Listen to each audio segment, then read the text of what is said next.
The Glass Cathedral is empty now. Not quiet, empty. The kind of silence that comes after something holy has been sold at auction.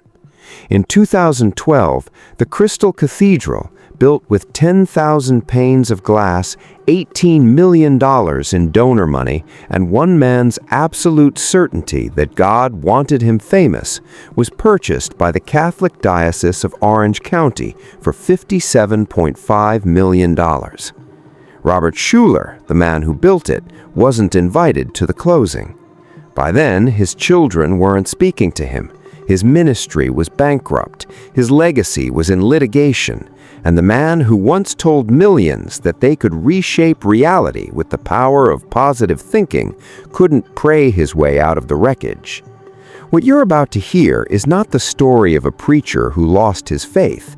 It's the story of a man who confused faith with empire and built a kingdom so fragile that 3 years of family warfare, financial rot, and theological arrogance brought the whole thing down in rubble and silence.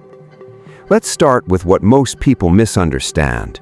Robert Schuller did not fail because he lost his audience. He failed because he built a church that only worked if he stayed immortal. The entire structure, theological, financial, emotional, was designed around the assumption that Robert Schuller would always be Robert Schuller. There was no succession plan. There was no doctrine independent of his voice. There was only the man, the message, and the glass temple built to hold the sound of his certainty. And when age, illness, and generational collision finally forced the question of who comes next, the answer tore the ministry apart from the inside. Here's the detail almost nobody noticed at the time. In 2006, Schuller was still preaching every Sunday to a global television audience of 20 million people. The Hour of Power was airing in 156 countries. Revenue was steady. The cathedral was iconic. But behind the scenes, the church was already $43 million in debt. Not from scandal, not from moral collapse, from something far more mundane and far more deadly: the cost of maintaining the image. The television production alone cost $15 million a year. The cathedral's glass panels required constant repair. The staff was enormous, the donor base was aging, and Schuller, now in his late 70s, had spent decades telling people that God rewards faith with abundance, which made it spiritually impossible for him to admit the ministry was bleeding money. To cut costs would be to admit doubt, and doubt, in Schuller's theology, was the only true sin. So, instead of shrinking, he expanded. Instead of consolidating, he built. In 2008, he launched a $50 million capital campaign to expand the ministry even further. It failed. Donations were collapsing. The recession had cratered charitable giving, and Schuller, for the first time in 50 years, was being told no by the very people he had trained to say yes to everything he envisioned. That's when the family war began.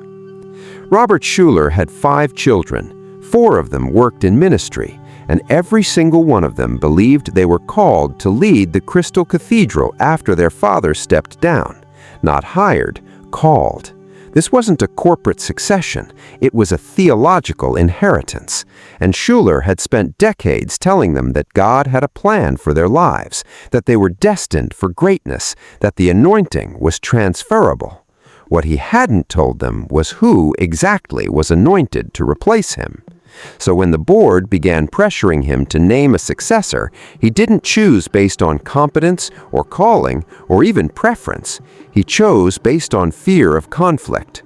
In 2008, Robert Schuller handed control of the Hour of Power to his son, Robert A. Schuller. Not because Robert A. was the best preacher, not because the board wanted him, but because he was the son, and Schuller believed that would quiet the dissent. It didn't. Within 18 months, the ministry was in open war.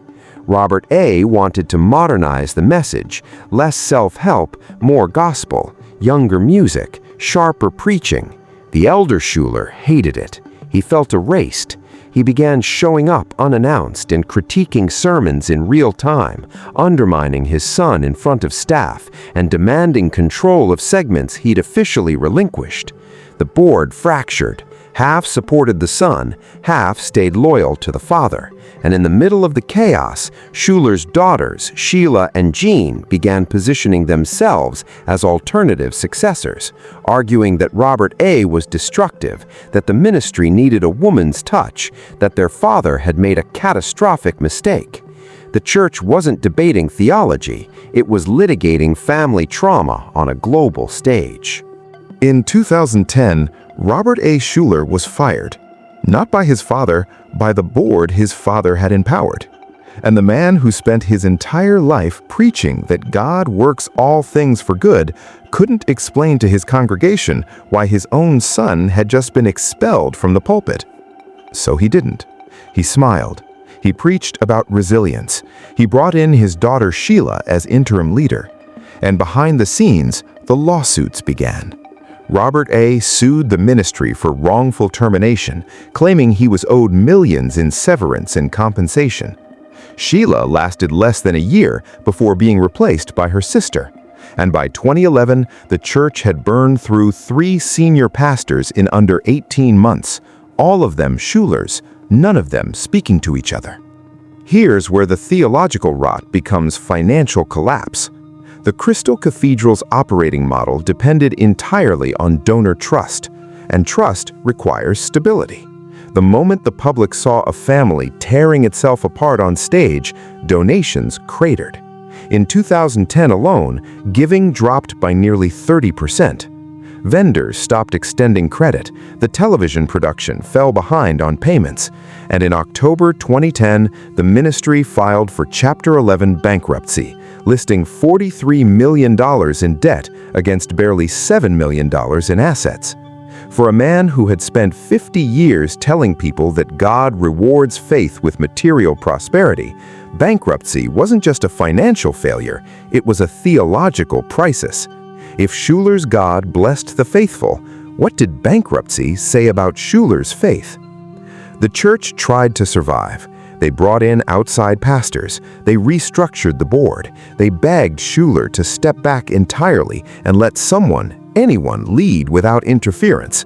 He refused. Not out of arrogance, but out of something deeper and sadder. He genuinely could not imagine the Crystal Cathedral existing without him. He had built it. He had filled it. He had narrated every service, every campaign, every crisis for half a century. To step away wasn't retirement, it was erasure. And Schuller had trained himself for an entire lifetime to believe that erasure was the same thing as death. So he stayed, and his presence became poison. Donors didn't know who to trust. Staff didn't know who was in charge. The family was in legal warfare. And in October 2012, the bankruptcy court ruled that the only way to save anything was to sell everything. The Crystal Cathedral was put up for sale. Chapman University offered $46 million. The Roman Catholic Church offered $57.5 million. And on February 3, 2012, the building that Robert Schuller had called the physical manifestation of God's glory was sold to the Catholic Diocese of Orange County and renamed Christ Cathedral. Schuller wasn't just losing his church, he was watching it be reconsecrated by a different tradition, a different theology, a different kind of faith entirely. He never preached there again. After the sale, Schuller and his wife Arvella were given a small office in a separate building and a modest stipend, but they had no authority, no staff, no pulpit. Schuller would sometimes show up and wander the old hallways, talking to ghosts. Staff members reported seeing him staring at the empty sanctuary through the glass, alone. His children stopped visiting. The lawsuits continued for years. And in 2015, at the age of 88, Robert Schuller died in a care facility, survived by a family still fractured by the war over his legacy. Here's the part that makes the whole story unbearable. Schuller wasn't a charlatan. He wasn't laundering money or abusing power in the ways we've come to expect from fallen megachurch leaders. He genuinely believed in what he preached. He believed that faith could move mountains, that vision could reshape reality, that God wanted his people to prosper. And that belief built something extraordinary. The Crystal Cathedral was breathtaking. The hour of power brought comfort to millions. Schuller's message helped people survive depression, grief, and despair. But the same conviction that made him powerful also made him blind. Because he was so sure that his vision was God's vision, he couldn't see the difference between faith and control. He couldn't imagine that his children might be called to a different ministry, or that his successor might need to dismantle parts of what he built, or that letting go might be the most faithful thing he could do. Instead, he held on, and in holding on, he lost everything.